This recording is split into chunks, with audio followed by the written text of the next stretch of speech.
Ayan, nandito po tayo ngayon sa Sakahogi River. Yung nakikita nyo yan, ayan yung ilog po dito sa Sakahogi. Dinadaanan po namin yan pag pumupunta kami ng Jasco. Ayan, super linaw po ang tubig ngayon dahil walang ulan. Yung nakikita nyo. Lawak po niyan hanggang doon sa dulo, guys. Doon. At doon sa dulo na yun, mayroong nagka-camping doon. Yun nga lang, may oras po. Bawal po maligo pati dyan sa ilog na yan. Meron silang mga ilog na kung saan pwede mong paliguan. Particularly yung mga ilog na mababaw. Pero yung ganyang malalim, hindi po nila pinapayagan yan. Ayan. Dito sa lugar na to, guys, kung natatandaan nyo, dito rin po kami nagwo-walking ni Ed. Maganda kasi mag-walking dito dahil patag yung pagdadaanan mo. At walang lubak-lubak, walang mga bato-bato. Yung nga lang, medyo malayo kasi sa amin to. Kailangan mong sadyain mo.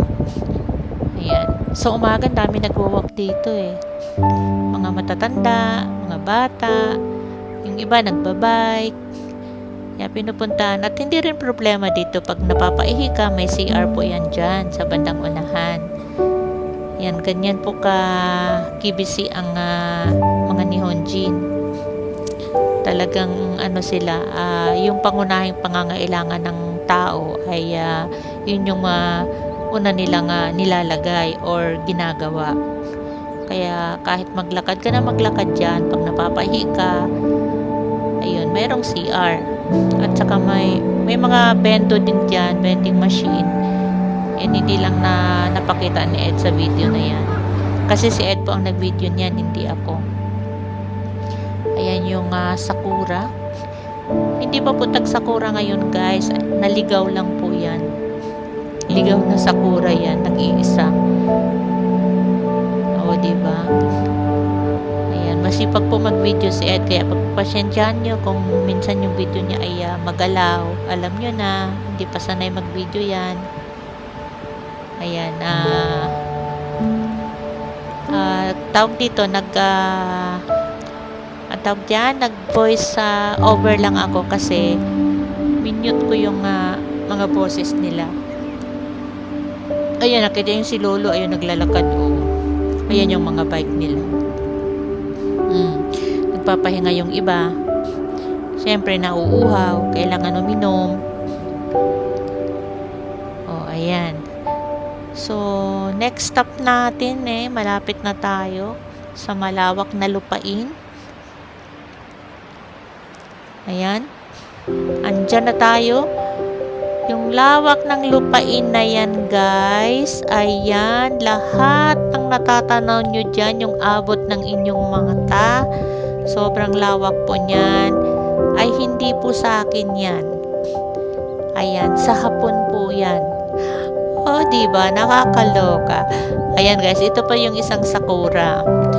Ayan, para siyang fuchsia pink. Fuchsia pink siya. Ang ganda niya tingnan, guys. Lalo na pag humahangin, makikita mo nanlalaglag yung kanyang mga petals. Ganda. Yung katulad ng sinasabi ko nga, hindi pa tag-sakura ngayon. Mga ligaw lang yan. Naliligaw sila ng landas.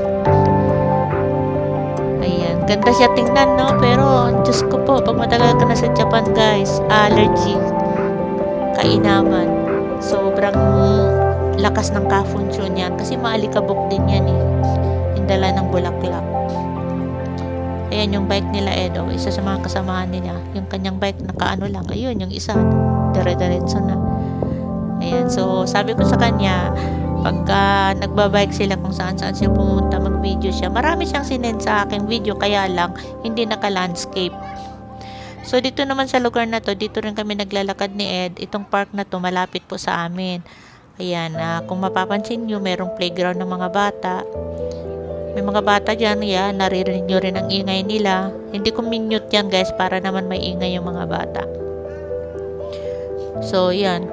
Pag punta namin dito, doon sa mga kuruma na yun, doon kami nagpa-parking. Tapos, ayan, ikot-ikot. Oval kasi yan, ang lawak. Diyan mo rin matatagpuan yung bamboo tree guys na pinuntahan namin dati. Kaya lang hindi pumunta doon si Ed.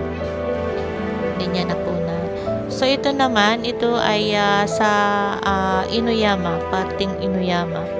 Ayan yung mga ancestral house ng mga sinaunang Hapon. Makikita niyo mga luma. Yan, dinadayo din po yan ng mga turista. Pinupuntahan nila. Yan, kasi kumbaga sa atin, market day, ang dami pong paninda dyan. Sa gawin dyan. Alam nyo naman ang mga Hapon, konting bagay lang, pinipilahan nila. So, ganyan sila. Hindi katulad sa Pilipino, di ba, mga tamad tayo. Tamad tayong pipila kung saan-saan. Pero sila, kahit kahit pisong discount, yung mga sale, pinupuntahan nila yan. Tapos, eto naman, nandito na naman tayo sa kabundukan, sa kagubatan. Ayan.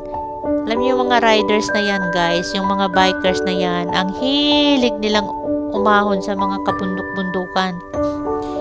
Kahit lawit na ang kanilang mga dila sa pagbabike, baliwala sa kanila. Basta tuloy lang sila sa pagbabike. Kaya yan si Ed, kahit papano, nagkaroon ng oras. Humihinto sila, ayun, doon siya nagkakaroon ng chance para mag-video. So, para mapakinabangan, di ba? Ayan, eto naman po parang sa part ng Unuma to. Ayan, kasi nakadaan na ako dyan. Hindi ko lang sigurado kung talagang sa Unuma to o sa kabila.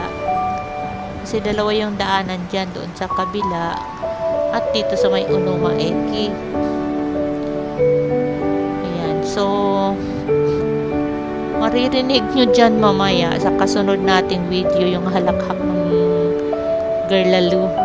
Makatawa wagas Ayan, maririnig nyo talaga dyan, promise, yung kanyang tawa. Yan ang lawak niyan guys, malalim na rin yung ilog na yan, kaya ganyan ang itsura niya. Medyo ma-blue-blue na hindi mo maano. Yan ang ayaw ko sa ilog yan. So dito sa lugar na to, bawal po dito dumaan ng mga sasakyan. Mga bike lang po dyan at daanan ng tao. Kaya pasadya ko nila. Ayan, narinig nyo yung tawa ng babae. So yun, diba sa Unuma nga to, diretso lang. Diba guys, ang layo ng mga narating. Malayo to sa amin, yung sa bahay namin, malayo tong lugar na to. Pero pinupuntahan nila nang walang kuruma, kundi bike lang. O diba, bongga nila. Yan yung ilog, parang dagat guys, no? Diba ang lawak? So dito sa lugar na to, sa Seki po ito, nakapunta na rin po ako dito. Itong video na nakunan ni Ed is sa entrance lang po to. Pagpasensyahan nyo na siya at ang likot ng kamay niya, ikot-ikot yung kanyang camera. O tingnan nyo, diba, hinihilo kayo.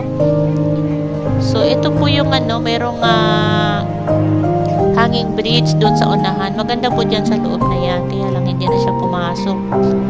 Dito lang siya mismo sa Bukana. Siguro tinamad na siyang pumunta doon. At ayaw siguro din niyang tumulay doon sa hanging bridge kasi takot po yan sa heights. Takot siya sa mga matataas na lugar. Nanginginig siya. So ayan. Tapos next video natin is yung karugtong po nito ay babalik na po tayo sa kagubatan. At susundan po natin yung mga nagbibisikleta. O ayan. O dyan sila umahon. Puro paahon yan guys. Matarik yan. Pero kinakaya nila. Bilib din ako sa kanila kasi ang lakas ng stamina nila. Kahit sila ay mga senior na. Meron din naman pala silang kasamang hindi pa senior. Mga around 40s, 50s, ganyan. Pero mas malakas yung leader nila. Senior na yun pero ang lakas magbike. Ang bilis. Parang hindi yata napapagod Ayan. Nakakatuwa lang tingnan yung mga kabundukan ng Japan guys, no? Green na green yung mga dahon. Tapos wala kang makitang kalat, malinis. Nakakatuwa. Ayan yung leader nila, yun yung naka-green, si Nonoy. Ayan. Bikers po talaga yan si Nonoy, kaya mabilis talaga siya. At guys, meron ako babalit sa inyo. Alam nyo ba kamahal-mahal ng kanilang mga bike? Hindi po yan na bakal. Mga aluminum po yan. Oh, yung ganda ng falls sa likod ni Mga aluminum po yung kanilang mga bike. Yan po yung mga ginagamit ng mga professional. Kala mo nga professional sila, no? Kaloka. Ginagastusan talaga ang bike na mahal. Yan si Nonay, guys. Magaling yan gumawa ng bike. Mag-assemble. Ito naman, bundok naman ito ng Mikoni. Mikoni ba yun? O Makoni? Hindi ko na matandaan pangalan ng lugar. Ayan, dyan din sila nadaan. Diba layo? Kahit malayo. Pero guys, alam nyo ba, malaking tulong din yung pagbabike ni Ed kasi nawawala yung sakit ng mga buto-buto niya, yung mga kaso-kasuan niya, at nagleles yung kanyang yung kanyang acid sa katawan. Siyempre, di ba, dahil siguro pinapawisan. Ayan. Ang tindi nga nila kahit malamig. Taglamig kasi ngayon kahit malamig, pero ayan, nagbabike pa rin sila. Eto naman, dito tayo sa bundok ng Tajimi yata to. Ayan, so nandyan sila sa mga tower. Nakapunta na ako dito, guys. Kung natatandaan nyo, yun sa na-delete kong video. Mayroon akong video dito sa lugar na to. Pero during that time, nakakuruma kami, hindi nakabike. Kasi hindi ko naman kayang umahon ng ganyan sa bike, no. So, ayan po. Ayan po yung mga tower ng mga, kumbaga, cell sites. Mga ganon. Tower ng mga internet, telepono. Ganyang katataas ang tower nila.